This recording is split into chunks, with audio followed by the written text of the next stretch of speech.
If you buy SpiritForged singles right now, you're not getting ahead. You're actually falling into a trap.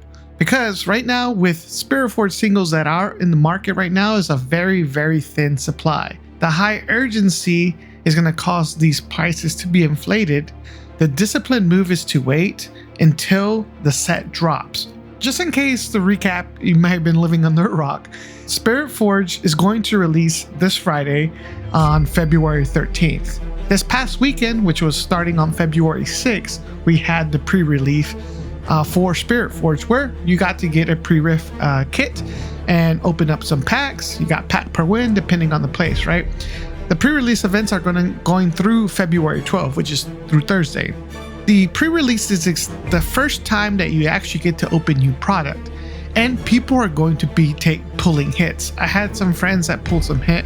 I had a friend that actually pulled a signature Timo off a showcase from one of their packs. And this is the time they're going to try to sell it because FOMO's real, and it causes those card prices to be extremely high. Let's go ahead and look into the market. I'm going to go into TCGplayer and we're going to talk about why you should wait. And I'm going to give you perfect examples of why, because there's either going to be cards where you see the cards crash or there's zero data. And then I'll show you the listings that are going to show you how they're already undercutting each other and people haven't even purchased anything. So let's get into it. All right, so let's first start off with the SpiritForged booster boxes here. Right now, we're showing them still running at around $230 market price, right? Which is actually still pretty expensive. This is almost double MSRP. MSRP, guys, remember, is $120, but we did see that drop off in my last video we talked about. But the problem is that we're still seeing volume being sold. For example, there's around 43 boxes sold at $228. Again, this is just FOMO. SpiritForged is going to bring more cards into the market, which is going to cause other decks to actually come down, and maybe a tier B deck might be something that could still be competitive. Will it win the regional qualifier in Las Vegas? No, but can it win your weekly Nexus night? 100%. Let's get into some of these cards. So, all right, Draven. This is the alternate art of Draven, right? So this is the main card that's running in the Draven deck. This card is right now, it was near mint foil listed for $86. But this card right here is something that I just look at. When I personally start looking at it, is I look at what's going on here. So some seller put this on here for $114. Another seller goes in here and undercuts them to $95. This guy is around the same because you're going to look at the shipping is basically the same price. Same thing with this. But you see these $98 are all roughly the same, right? Around $100. But then this seller comes in at 85. Then we have this other seller. They're all around 85. So that's why we're looking right now is 85. So we already have about a $30 delta since the first seller put it on versus where we're at right now. And again, these are people that probably typically have a TCG store. This is probably their job or their business where they sell that. So if you're looking at this as a clear example how they just start undercutting, because their whole job is trying to move their inventory. So they're going to keep on cutting each other against other sellers off. So if you wanted to go out and have the alternate art Draven for your Draven and you're going to Las Vegas, could you buy this? Yes. But I guarantee you this is going to be cheaper come Friday, especially come Sunday, once everyone just starts opening product. You're going to see all of the sellers start posting their product on here. Now, some stores do open product early, and technically they're not allowed to sell it. That's why it's considered pre-sale item, but you're going to see those prices drop. So if you want at least one alternate art, like that's what you want as your champion unit when you play Draven, and you want to buy it, I would say hold off. Go ahead and wait till Friday, Saturday, and Sunday. I guarantee you by Sunday, you're going to see most of those cards hit those drops. Moving on, to the next one, like Set Brawler here. This is the showcase, which is brand new for this set. Obviously, there's a lot of Set players. We saw Set hit the top 64 of the last regional qualifier in China. But here, this card is $180. This is the price point. This is your price anchor. But let's move down. That's it. Well, there's no purchase date on this. The original price anchor was $195. Seller came in and undercut them by $15. If someone pulls that, more of these people start opening cards out, they're selling cards as a business, you're going to see this card drop in value. If the set champion card, but this is just an example. If you just look right here, that's what you need to look for. You need to look at if there's any sells, and then how's the listing.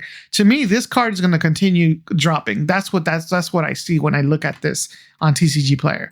Let's go into Aurelia. Now this is the overnumbered, a little bit different, but again, this card price anchor right now is $400. I think we talked about this when Kaisa came out. We were looking around $300 to $400. We'll look at here the top of the meta right now.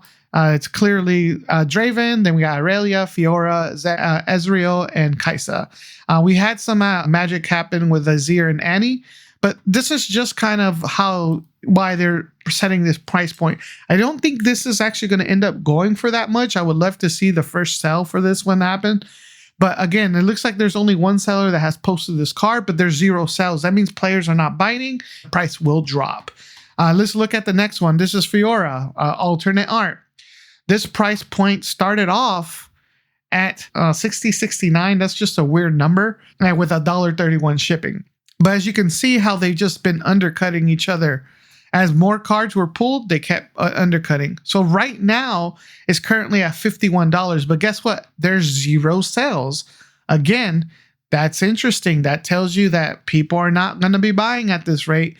And if there's already, this card's at $50, I would expect once the product hits the streets this weekend, I probably might see this card might become like a $25, $20 alternate art. So if you're going to be maining Fiora, again, wait for this weekend. This could be something that you can trade at your locals, or you can pick it up on TCGplayer. If you're going to be buying any of these singles, go ahead and use my TCGplayer affiliate link. It gives me a small commission. It doesn't cost you extra. It just helps out the channel. And any of the cards I talked about, I'll have them in the description as well.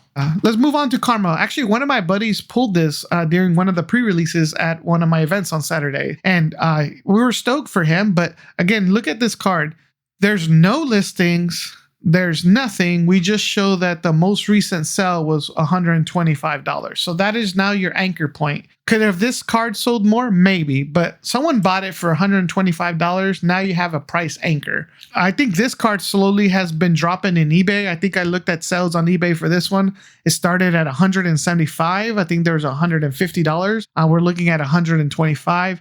Again, this could continue to drop. Again, I just want you guys to know this is what I look at when I want to look at listings available, and I want to look at last sales, because that's going to tell me where that card might lie. And we kind of already know the results of the China meta. We know who the top legends are, so we know what cards are going to be there.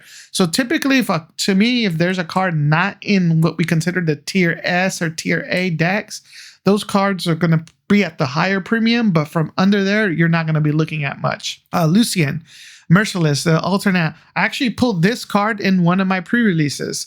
And we look at this card. I remember looking at it. It was around a $50 card. But again, you can see the listings. First thing I go is listing. Okay, all these listings are around 50, and then someone drops it, boom, $40.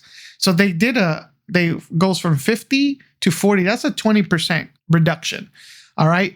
And we noticed that the last sale people did buy, we bought 2 of them at $50. So the person that bought these at $50, they wanted to bling out their deck. Maybe they're playing Lucian. But if they would have literally waited just a little bit, they would have saved themselves almost $10 per card. They would have saved themselves $20. Again, this is another card that I see that's just going to continue to drop during the release weekend. It's a great card. It was a very fun card to use during pre-release, but it's just not one of the meta decks. So people like to have alternate arts. I get it.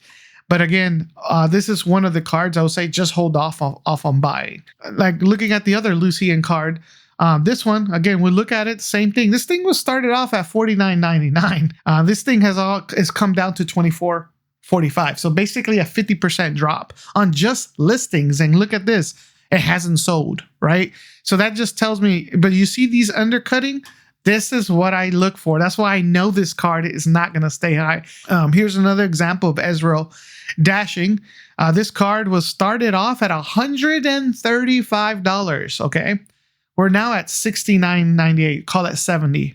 Almost, that's half, guys, on just the listings. Now, we see no sell data. That means people aren't buying. I actually pulled this card as well in my pre-release, and it's okay card for a pre-release, but you can get it in your Rift pack. So if you have Israel champion, but this is a prime example. Do you see how the first card was just so inflated, and the listers or the sellers, they're just undercutting each other.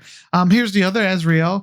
Again, this guy started off at even higher. Let's look at this one. This one, someone put this on $1,000. They're insane. But then this other guy comes in, nah, you're crazy. $200, right? And then right now we're kind of sitting at 175. On this card, it shows we have a sell of $100. So that would be interesting to see why this one's still so high. If someone purchased this card at $100, that should be the price point going forward, because someone set the market at that point. So I'm curious to see why people have this one that much high. It must have been an extra pre-sold. It's hard to tell February 5th, but if someone bought this for $100 and they've undercut each other this much, I think this card is going to end up dropping. Now, let me also show you some of the other cards that people are completely overpricing them. Even for the fact that you can get the regular seals, they're just completely overpriced for the overnumbered right now. See, overnumbered Seal of Unity, 350. Again, they've undercut each other from 550 to 350, and there's 0 sales. Seal of Rage, again, another perfect example. Start at $450. They're sitting at $225, 0 sales. Seal of Focus, another example. $600 listing is currently being listed for $301.96, 0 sales. So these are prime examples of why I'm saying these seals aren't worth it. So let me duplicate this tab, and we're going to search for Seal of Focus, for example, right? Because we're going to see how absurd these prices are, and it's just pure FOMO. Okay, this card right here, to buy it normally, its market price is $13. Someone wants to sell this card, the Showcase, for $300. So that's not 10x, because 10x is $130. They're trying to sell a card for 30x. That is absurd. So to me, I don't see how or why anyone would ever buy this card for $300. Can this card eventually sell for maybe $100? I can see that, but not a 30x. That's just unrealistic. So if you guys have been trying to keep an eye on this, I would not. Most seals, unfortunately, aren't that relevant in decks. We saw the Miracle Draven run the 3 Seal of Discords. We saw that card go up in price. But guess what now? It's kind of crashing because because Miracle Draven isn't as good as people thought. But that is, again, related to what we see in the China meta. Maybe the US meta can take it and maybe polish it up and refine it. But yeah, see, the Seal of Discord right now is running $40. Like I said, this is the most expensive seal, followed by, I think, Seal of Unity. And then all the other ones are around like that $10, $15 range. Again, these are perfect examples, guys, of why you should not be buying during a pre-release weekend. But let's move on. So let me show you another example here. The Furious Forerunner. We all know this is an awesome card. We've seen it a lot in Kaisa decks, right? But look at this card drop. It's dropped 61% from the initial posting as a pre-sale to what we've actually seen some of the sales. And it's just, again, another type of card that just doesn't make sense to buy it this early. You see people were buying it. 6 items were sold for $30. 6 people bought it. That may have been 2 people buying a play set. They want to get ready for Vegas. But again, if they could have waited, they could have bought them for $11, right? So this is another example. Now let's move on to Draven. We all know that Draven is the scary beast still. We know that actually Annie won the last championship, but he's got the most when it comes to Legends, making the top 64. He's clearly on the top. You cannot debate that. Again, look at this card. It's taken a 45% hit, right? We started off at a $50 card. Now we're sitting closer to a market of 26 with the lowest listing price of $17. This card, I think during this weekend, this is going to become a $10 card. The Ferocious Forerunner is going to become a $5 card. We're going to have a ton of product hit the market, and unfortunately, a rare besides Thousand Tail Watcher, these rares should all be under $5, like all of them. These cards are just not worth buying this weekend. It's just people are pulling it. We have low supply. People are trying to get it sold. Maybe they're trying to just recoup some of their investment. It's just not worth it. So just here's the core takeaway, and I want you to remember this every time a new set drops. Your best bet's going to be patient, so don't buy any singles. Wait for that release window. When the inventory expands, competition returns, and then you can execute whatever you want to buy at that point or trade locally. And in the next video, we're going to be looking at the top 20 cards that you should be buying if you're a competitive player, because these are the cards that are in all the meta decks. And I'm going to actually show you how I pulled my meta tracker and pulled all of the top 8 decks from the China regional. So I have data to show which cards are actually the best and which ones you should be focusing on if you're a competitive player. Anyways, thank you for your time, and I'll see you on the next one. Peace out.